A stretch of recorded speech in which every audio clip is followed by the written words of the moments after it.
Well, folks, just when you thought it was safe to go back into the water, sorry we got to lay some more negativity on you, but we will get to the fun part of the tape.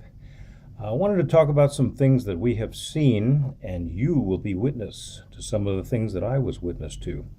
For example, some of the things I saw during the Red Shirt riots, unbelievable. There was the case of an Army general who was supporting the Red Shirts, and he was in an interview with a foreign journalist. And actually, during the interview, right at the interview, they were on camera. A sniper shot from an adjoining building, shot and killed him. And I saw things like the arrest of Victor Boot. You remember Victor Boot back in 2008. He was the world's foremost arms dealer. And he was even the subject of a movie called The Lord of War. Well, some American agents came and they set up a sting posed as Colombian drug lords, and they offered to sell him all kinds of weapons and anti-aircraft guns, or for him to sell them. They caught him, and they got him red-handed. But that was only half the battle because it happened on Thai soil. So it was up to the Thais to figure out what they wanted to do with him.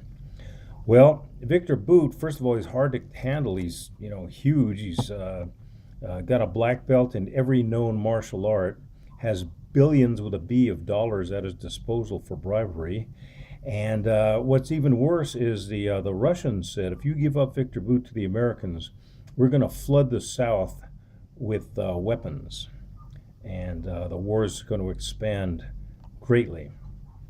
But I'll be darned, the Thais managed to hang tough, and they gave Boot back to the Americans, and he is now cooling his heels in a prison in New York for the tune of 25 years. Then there was the case of the Valentine's Day bombing, Valentine's Day 2012, where there was a group of Iranians set out to commit terrorism. Well, they had a bomb factory in this house, and the thing exploded prematurely. And here was a crazy scene, all these Iranians running around, and this house blowing up and on fire. And they tried to get away. Well, I'll be darned if the Thai cops, even at that low rate of pay that they have, they ran right into the danger and they got the guys. Well, there's one of the Iranians that had a hand grenade, and he tried to flag down a taxi. The taxi saw what was going on and wouldn't pick him up. The Iranian guy got so incensed that he tossed the hand grenade at the taxi. Another divine providence, it bounced back and it blew up the Iranian terrorist. So I have been a witness to all these things, and I had to tell you about them.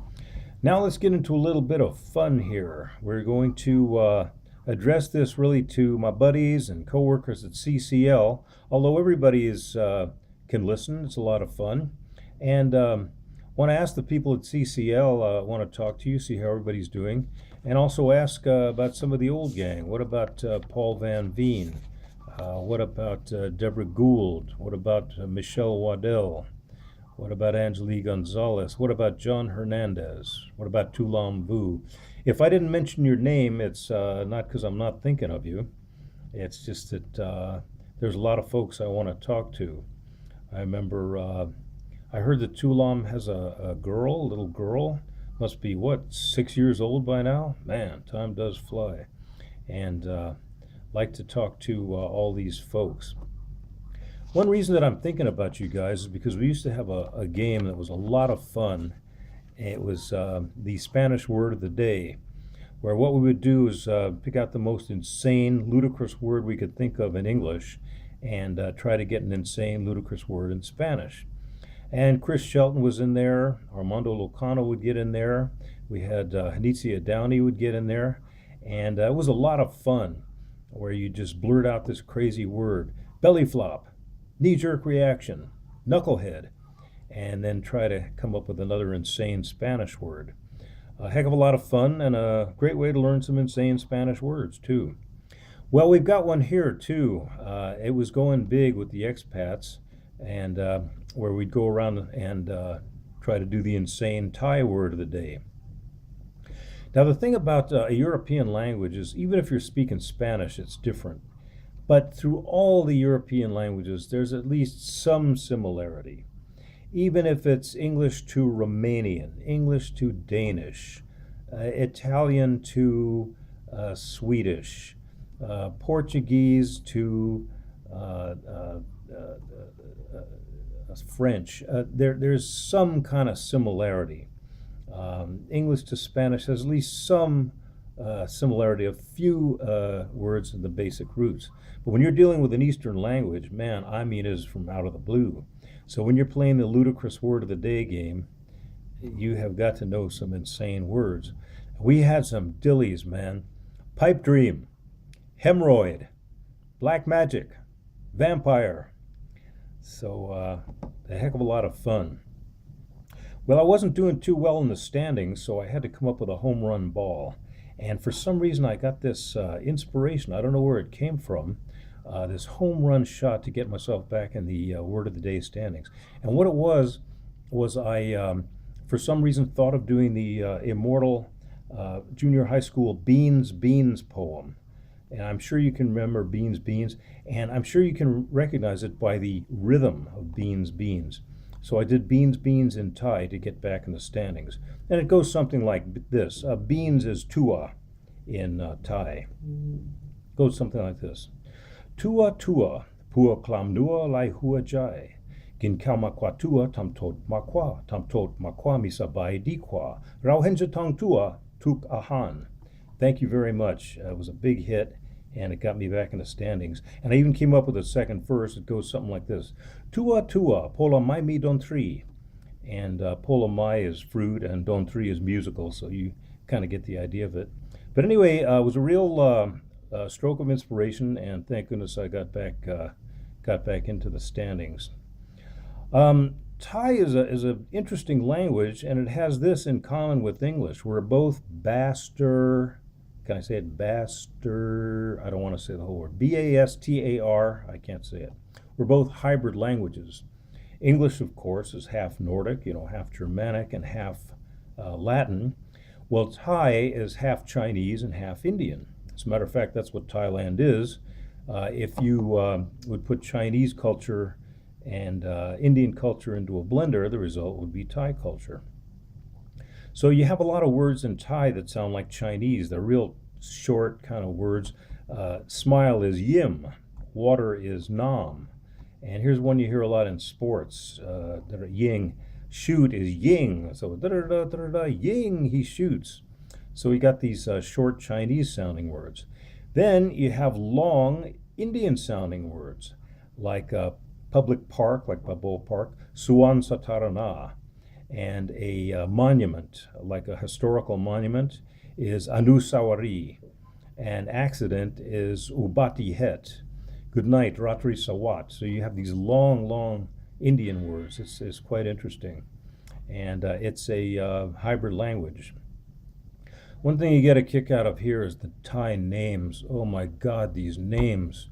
I swear 25 letters long, and it just... But some of them have an interesting ring to them. Like the current leader, as I mentioned, is Prayut Chan-o-cha. And here's a couple of top badminton players. The female player was #1 in the world, Ratchanok Intanon. And the male counterpart is Bunsak Ponsana. And then I have a favorite word. I get a favorite name once a month. And the last month was a singer by the name of Takatan Chonlara.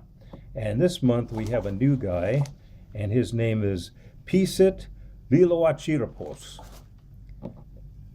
Pisit Lilawachirapos. Say it fast 3 times.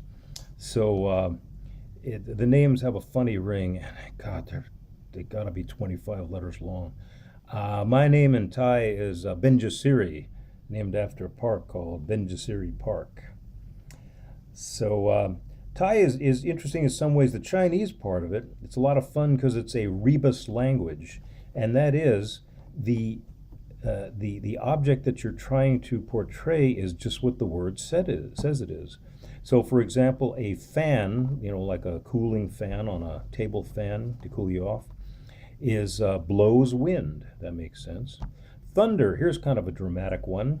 Sky song, it's kind of cool. Vampire, monster who sucks blood. That's what a vampire is. Now here's one, diet. Now I know In the Western world, we have these highfalutin terms for body mass index and protein carbohydrate ratio and all that sort of thing. Well, theirs is a lot more blunt in Thai. Lot ahan, which simply means decrease food. Yeah, that's what it means. Here's one. I'm not trying to be funny. I'm not trying to be flippant. I'm not trying to be juvenile. But I'm just telling you the name of the word. The word for brassiere, I kid you not, you can look it up. The word for brassiere in Thai is yok song. So brassiere in Thai means lift to, and that's kind of what it means. I speak about 1,000 words. I've study about 2 or 3 words every day because, well, there's a problem. Half the time they don't understand you. And part of that is you are saying it wrong. And the other half is they kind of really don't want to understand you. But that's a long story. But I speak about 1,000 words, which can get you by in maybe 60% of situations. They call it taxi Thai. So, I can go to a taxi, I can go to the doctor, I can go to a store, a restaurant. Unfortunately, I had to use it at a very interesting place, the police station. Ho, yo! I got sort of in a little kind of trouble with the cops.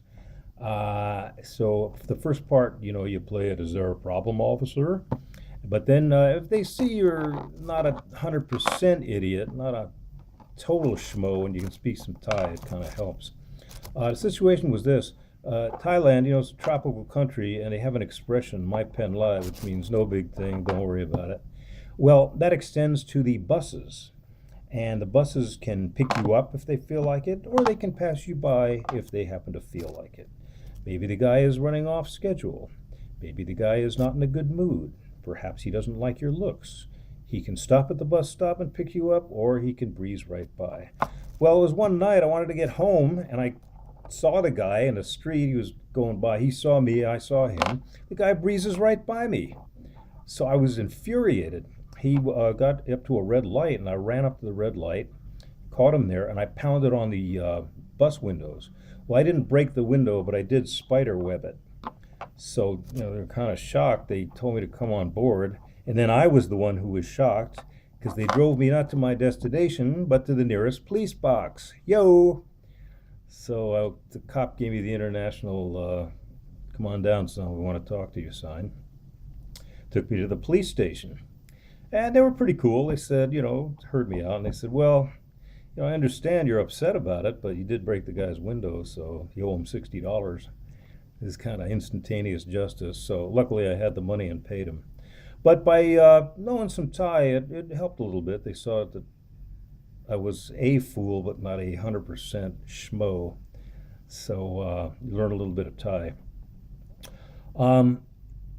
In an Eastern language, you think you can grab a quick dictionary and just study a couple of words a day and learn it. You think you can do that. Well, you can't. Take it from me. They say a conversation, to know a language conversation, is 7,000 words. Well, Thai only has 1,500 words. That's the good news. The bad news is there's 5 tones to every word. So it's equivalent to learning a language and a musical instrument. I have committed some grievous errors in Thai. I like to learn the crazy fun words, so I learned this word, mafia don. I didn't learn how are you, I learned mafia don. So I got a chance to use it. I went to a store and the sales lady said, well, we don't have that item, but I will talk to my boss and see if we can get it. I said, oh, you're going to have a confab with the mafia don, huh? Well, she went insane. My boss is not in the mafia. Do not say my boss is in the mafia. My boss is an honorable man. You do not make jokes about people being in the mafia. So obviously she understood the word. I said it just right, but the humor didn't translate. Another one was I have the dream apartment. Oh, it's the most wonderful place I've ever lived. 32nd floor, killer view of the city, gym, pool. It's got a store and a restaurant right here in the building. So I love the place, and naturally I want to stay on good terms with my landlady. I've been here all the way since the Red Shirt riots. Um, but I keep forgetting that 80% of the world is younger than I am. And in ancient cultures, all ancient cultures, you address a younger person one way and an older person another way. Well, when you say the word landlady in English, what comes to mind? Some old lady, right? So instead of saying, thank you, ma'am, I said, thank you, esteemed old woman. And she went insane. I am not an old woman. I am younger than you are. You do not address me that way. So from now on, we speak in English. Um, I kept hearing this word in Thai. The word for now is diao ni. But when you speak your own language, you slur it and you say it fast. So I kept hearing this word. And boy, did I say it wrong. Oh my gosh. It was polite company, and the question was, when would you like to eat? So I gave what I thought was the word now, and it wasn't. And boy, did that put a damper on dinner. And then there was the famous one where I was sitting in a taxi cab. Bangkok cabs are incredibly cheap. You can go, God, I would say like I'd compare it from Sorrento Valley to downtown for like $4. So they're incredibly cheap when they want to pick you up. It's the same as the buses. If they're not in the mood, you don't get picked up. So I got a ride from a cab guy, a very friendly guy, and $4. He says, that'll be $4,000. He was trying to be funny. So I said, whoa, you're a real comedian. I tried to use the word comedian. I had my handy dandy word list. Well, it gives you the word, but it doesn't give you the nuance. So what I had said, the word it gave me was buffoon. And it came out, they said, what'd you call me? What was it? What did you call me? So I had to get out of there in a hurry. So guys, I was thinking about you. We had fun speaking Spanish, and it's a lot of fun speaking Thai. So on that note, I will say Sawadee, and we'll go to third tape. And how do they say it? Oh yeah, Sawadee. Pobkan Mai. See you soon.